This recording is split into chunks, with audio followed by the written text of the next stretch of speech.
Hello friends, मैं जुलेखा आप सभी का अपने इस चैनल पे स्वागत करती हूँ। जैसा कि आप सभी लोग जानते हैं कि हमने जो सीरीज प्रारंभ की है उसमें बीएनएसएस एंड सीआरपीसी का तुलनात्मक अध्ययन वाली सीरीज की श्रृंखला का प्रारंभ कर चुके हैं। इसी सीरीज को आगे बढ़ाते हुए आज ये वीडियो हम लाए हैं। इसमें अभी तक हमने इसका इतिहास देख लिया है पुरानी सीआरपीसी एंड बी नागरिक सुरक्षा संहिता में, और डिफिनेशन क्लास भी हमने देख लिया। डिफिनेशन क्लास को हमने टोटल कई भागों में बांटा हुआ है और इसको हमने एक एक डिफिनेशन को बहुत ही डीपली जाके पढ़ाया है, जो आपके प्री मेंस इंटरव्यू दोनों के पर्पस से काफ़ी महत्वपूर्ण साबित होगी। उम्मीद करती हूँ आप सभी को हमारी श्रृंखला बहुत पसंद आ रही है। आप सभी लोग काफ़ी सराह रहे हैं हमारे इस वीडियोज़ को, जिस तरह से इसके व्यूज़ आ रहे हैं, कमेंट्स आ रहे हैं, लाइक्स आ रहे हैं। इसको देखते हुए मैं आप सबको आभार व्यक्त करती हूँ कि आपने हमारे इस चैनल को काफ़ी सपोर्ट कर रहे हैं।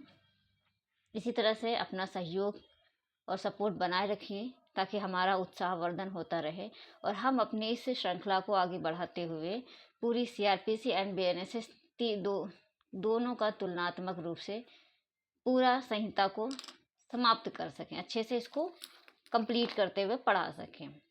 और इसी को आगे बढ़ाते हुए जो आज हम पढ़ाने जा रहे हैं, इसमें हमारा जो सेक्शन है वो सेक्शन है 3 सेक्शन हमारा कहता है निर्देशों का अर्थ लगाना। एग्ज़ाम के पॉइंट ऑफ व्यू से अगर हम देखें तो ये धारा बहुत ज़्यादा इम्पोर्टेंट नहीं है। इसमें आप केवल सेक्शन इसका याद कर लीजिए कि धारा 3 में निर्देशों का अर्थ लगाना बताया गया है। ये हमारी बीएनएसएस में लिखा हुआ है कि जब तक संदर्भ से अन्यथा अपेक्षित ना हो, किसी विधि में किसी क्षेत्र के संबंध में किसी मजिस्ट्रेट बिना किसी विशेषक शब्दों के प्रथम वर्ग मजिस्ट्रेट या द्वितीय वर्ग मजिस्ट्रेट के प्रति किसी निर्देश का ऐसे क्षेत्र में अधिकारता का प्रयोग करने वाले यथास्थिति न्यायिक मजिस्ट्रेट प्रथम वर्ग या न्यायिक मजिस्ट्रेट द्वितीय वर्ग के प्रति निर्देश के रूप में अर्थ लगाया जाएगा। ये सिर्फ इतना जो है स्लाइड में हमारे बता दिया है। और अगर हम सीआरपीसी में देखें तो सीआरपीसी में आप देख रहे हैं इसमें काफ़ी कुछ चेंज हुआ, रेड रेड नज़र आ रहा है जितना सारी चीज़ें। ये सारा हमें ये बताता है कि ये सारे प्रोविज़न पहले सीआरपीसी में दिए गए थे, परंतु अब जो नई संहिता आई है बीएनएसएस आई है उसमें इन चीज़ों को हटा दिया गया है। अब ऐसा विशेष प्रावधान अपने इस संहिता में नहीं दिया गया हुआ है। तो ये हाँ, इसका क्लास सेकंड अगर हम देखते हैं बीएनएसएस का, तो क्लास सेकंड भी इसमें दिया हुआ है। क्लास सेकंड में बताया गया कि जो इस संहिता से भिन्न किसी विधि के अधीन किसी मजिस्ट्रेट द्वारा किए जा सकने वाले कृत्य ऐसे मामलों से संबंधित हैं जिनमें साक्ष्य का मूल्यांकन, छानबीन या कोई ऐसा विनिश्चय करना अंतर्वलित है जिससे किसी व्यक्ति को किसी दंड या शास्ति के या अन्वेषण, जांच या विचारण लंबित रहने तक अभिरक्षा में निरोध की आशंका में डालता हो, या जिसका प्रभाव उसे किसी न्यायालय के समक्ष विचारण के लिए भेजना होगा, वहां वे कृत्य इस संहिता के उपबंधों के अधीन रहते हुए न्यायिक मजिस्ट्रेट द्वारा किए जाएंगे, या जो प्रशासनिक कार्य पालक प्रकार के हैं जैसे अनुज्ञप्ति का अनुदान, अनुज्ञप्ति का निलंबन, रद्द किया जाना, अभियोजन की मंजूरी, अभियोजन वापस लेना, वहाँ वे खंड का के उपबंधों के अधीन रहते हुए कार्यपालक मजिस्ट्रेट द्वारा किए जाएंगे। ये बेयर एक्ट है। बेयर एक्ट जो लोग नई प्रथम बार पढ़ रहे हैं या फर्स्ट टाइम पढ़ रहे हैं तो उनके समझ नहीं आया होगा कि इसमें कहना क्या चाह रहा है। देखिए, हम कुछ चीज़ें इसमें हम आपको बता दें, वैसे बहुत ज़्यादा इंपॉर्टेंट नहीं है लेकिन आपको जानना चाहिए क्योंकि यहाँ से एक क्वेश्चन बनता है इंटरव्यू का और बाकी बनता है प्री का। प्री के पर्पज से आपको सेक्शन देखना है कि सेक्शन 3 निर्देशों का अर्थ लगाना कौन सी धारा में डिफाइन है, तो धारा 3 में निर्देशों का अर्थ लगाना डिफाइन किया गया है। ठीक है। और दूसरी चीज़ है, ये एक ऐसी धारा है जैसे कि थोड़ा सा इसका इतिहास समझते हैं। संविधान में पूछा जाता है कि पृथक्करण की कौन सी धारा है, पृथक्करण की एक धारा पूछी जाती है, तो अनुच्छेद इसका आता है 50। आर्टिकल 50 में राज्य का कर्तव्य बताया गया है कि कार्यपालिका को न्यायपालिका से पृथक करे, ये पृथक्करण की धारा है। उसी प्रकार सेक्शन 3 बीएनएसएस एंड सीआरपीसी आप देख पा रहे हैं कि दोनों का सेक्शन सेम है। सेक्शन 3 बीएनएसएस का भी है और सीआरपीसी दोनों का भी सेम है। यह धारा पृथक्करण के सिद्धांत पर आधारित है। तात्पर्य ये निकला कि इस धारा के अंतर्गत judicial magistrate and executive magistrate को अलग किया गया है। यही धारा है जो इसमें दोनों के बारे में बताया गया है कि कहीं पे अगर मजिस्ट्रेट शब्द लिखा हुआ है तो वो मजिस्ट्रेट न्यायिक मजिस्ट्रेट है या एग्जीक्यूटिव मजिस्ट्रेट यानी कि जुडिशियल मजिस्ट्रेट या एग्जीक्यूटिव मजिस्ट्रेट, ये हम कैसे समझेंगे? तो उसी को ही ये धारा बताती। थोड़ा सा हम इसके बारे में आपको बताते चलते हैं ताकि आपके सारे कॉन्सेप्ट अच्छे से क्लियर है। अब समझिए इसको ज़रा सा कि अब हम देखते हैं धारा 3 निर्देशों का अर्थ लगाना, दोनों में धारा सेम है। इसमें देखते हैं तो यदि संहिता में कहीं भी केवल मजिस्ट्रेट शब्द का उल्लेख हो, वहाँ उसका अर्थ हम न्यायिक मजिस्ट्रेट लगाया जाएगा। ठीक है, क्लियर है कि कहीं लिखा न्यायिक मजिस्ट्रेट द्वारा किया जाएगा, तो सामान्य नियम ये है कि वो मजिस्ट्रेट यानी कि न्यायिक मजिस्ट्रेट होगा। यह धारा निचले स्तर से ही कार्यपालिका को न्यायपालिका से पृथक करती है। ठीक, संविधान का अनुच्छेद हमने इसके बारे में आपको 50 बता ही दिया है, जिसमें यह कर्तव्य बताया गया है कि उसका कर्तव्य है कि वो कार्यपालिका को न्यायपालिका से पृथक करे। ये कर्तव्य किसका है? ये कर्तव्य राज्य का है, क्योंकि अनुच्छेद 50 राज्य के नीति निर्देशक तत्वों के अंतर्गत आता है। तो वहाँ पे जो भी चीज़ें आएंगी वो राज्य के कर्तव्यों के अधीन आती हैं। ये हमने देख लिया था। फ्रांस के रहने वाले एक मॉन्टेस्क्यू विधिशास्त्री हैं जिन्होंने शक्ति पृथक्करण के सिद्धांत दिया था। ये आपका इंटरनेशनल लॉ का भी क्वेश्चन बनता है, एग्जाम में कई बार पूछा गया है कि पृथक्करण का सिद्धांत किसने प्रतिपादित किया है? तो मॉन्टेस्क्यू साहब हैं जो फ्रांस के रहने वाले हैं। ठीक है, इन्होंने ये सिद्धांत दिया था। वहाँ की सरकार को 3 अंग होते थे फ्रांस में, कार्यपालिका, विधायिका तथा न्यायपालिका। तीनों कार्य करने वाले अलग हों। उन्होंने कहा कि जो शक्ति पृथक्करण का सिद्धांत दिया मॉन्टेस्क्यू साहब ने, उन्होंने सरकार को 3 भागों में बांटा। पहली कार्यपालिका, दूसरी विधायिका, तीसरी न्यायपालिका, और तीनों को अलग अलग कार्य करने के लिए भी कहा गया और उनके कार्यों को भी अलग अलग बांटा गया। इस धारा के तहत कौन से कार्य न्यायिक होंगे और कौन से कार्य कार्यपालिका के होंगे उनको भी स्पष्ट किया गया है। न्यायिक मजिस्ट्रेट द्वारा ऐसे कार्य किए जाएंगे जिसमें, देखिए ध्यान से, हमने आपको बताया ना न्यायिक मजिस्ट्रेट द्वारा कौन से कार्य किए जाएंगे। तो ये तो हमारा क्लास 1 तो इन्होंने बता दिया कि जहाँ मजिस्ट्रेट हैं, विशेष शब्द नहीं बताया गया तो वहाँ पर प्रथम और द्वितीय मजिस्ट्रेट माने जाएंगे। ठीक है, अब इसका क्लास 2 देखिए, अभी आपको बहुत अच्छे से क्लियर हो जाएगा। अब यहाँ पे देखिए क्लास 2 में क्या बताया गया है कि न्यायिक मजिस्ट्रेट द्वारा ऐसे कार्य किए जाएंगे जिसमें साक्ष्य का मूल्यांकन, ठीक, देखिए का में लिखा हुआ है, साक्ष्य का मूल्यांकन कौन करता है? कोर्ट करती है। कौन सा? Judicial court.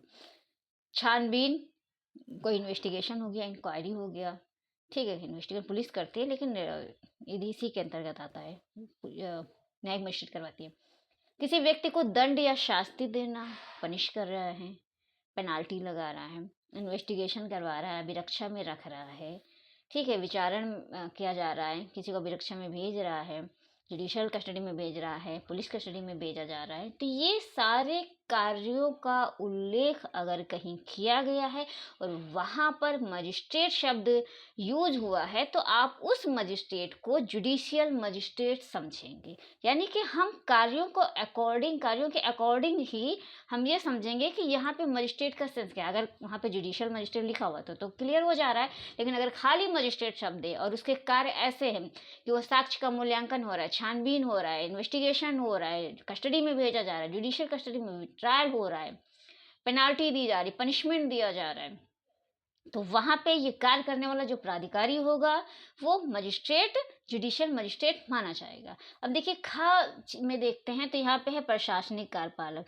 यानी कि जहाँ पे अगर कोई कार्यपालक मजिस्ट्रेट है, ठीक, कार्यपालक मजिस्ट्रेट के कार्यों के हिसाब से हम समझेंगे कि जैसे कि वो कोई अनुज्ञप्ति यानी कि लाइसेंस दे रहा है, लाइसेंस को रद्द कर रहा है, अभियोजन के लिए मंजूरी देना है, अभियोजन को वापस लेना है, अगर ये सारे कार्य किए जा रहे हैं वहाँ पे मजिस्ट्रेट शब्द का यूज़ किया गया है, तो ऐसी दशा में वह मजिस्ट्रेट एग्जीक्यूटिव मजिस्ट्रेट माना जाएगा। ये आपके क्लास यहाँ पे देखिए लिखा हुआ है। एक बार रीड कर लेते हैं कि प्रशासनिक या कार्यपालक प्रकार के, जैसे अनुज्ञप्ति का अनुदान यानी कि लाइसेंस देना होता नहीं है, जैसे कोई चीज़ों का लाइसेंस दिया जाता है तो लाइसेंस देना, लाइसेंस को रद्द करना, अभियोजन के लिए मंजूरी देना, वापस लेना, ये सारे कार्य अगर किए जा रहे हैं वहाँ पे मजिस्ट्रेट शब्द यूज़ किया गया, एग्जीक्यूटिव जुडिशियल मजिस्ट्रेट स्पष्ट नहीं लिखा गया है, तो ऐसी दशा में वह मजिस्ट्रेट एग्जीक्यूटिव मजिस्ट्रेट माना जाएगा। आई होप आपको ये अच्छे से क्लियर हो गया है।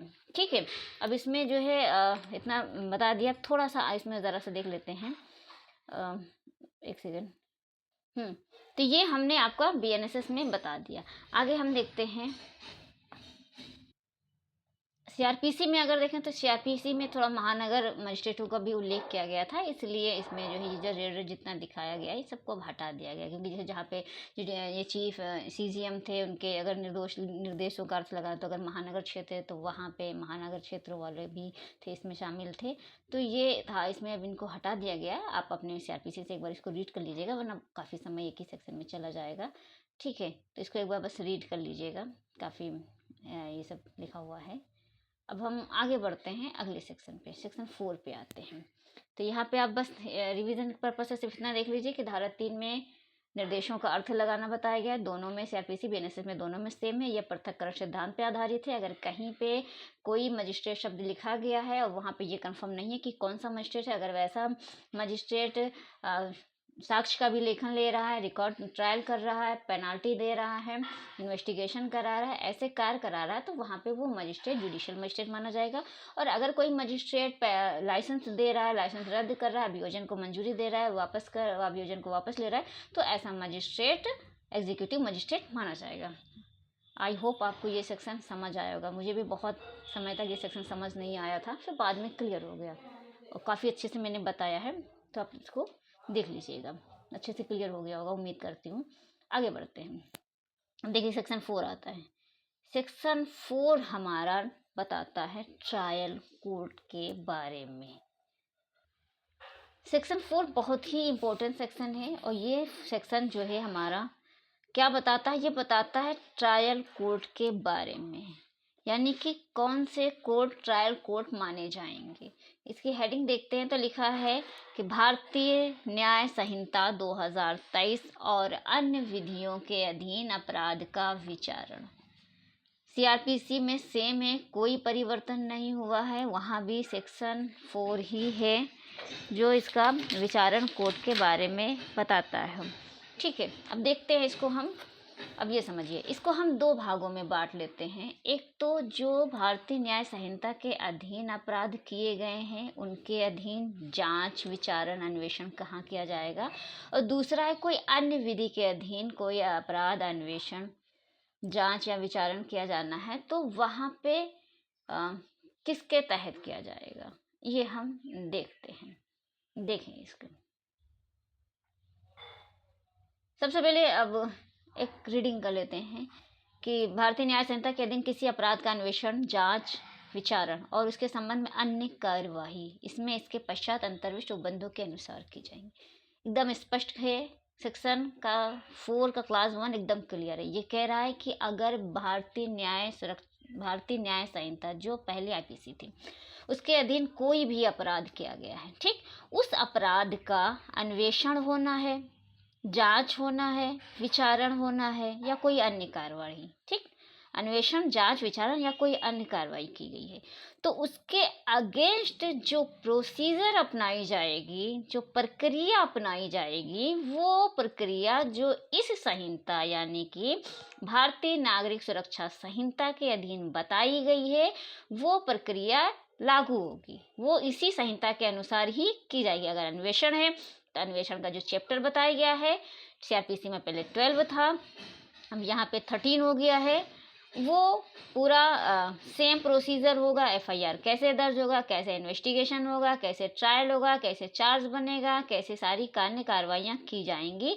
जांच होगी, वो सभी संहिता के अनुसार ही की जाएंगी। क्लियर हो गया, बहुत बढ़िया। आगे बढ़ते हैं, दूसरा क्लास पढ़ते हैं।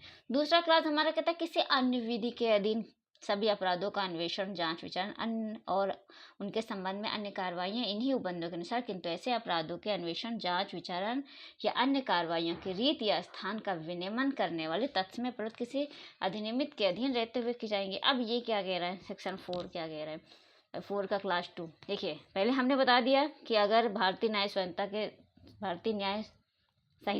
के अधीन अपराध किया गया है उसका अन्वेषण, विचारण, जांच, अन्य कार्रवाई इसी संहिता के अनुसार की जाएंगी। सीआरपीसी में था तो सीआरपीसी के अनुसार, बीएनएसएस में है तो बीएनएसएस के अनुसार।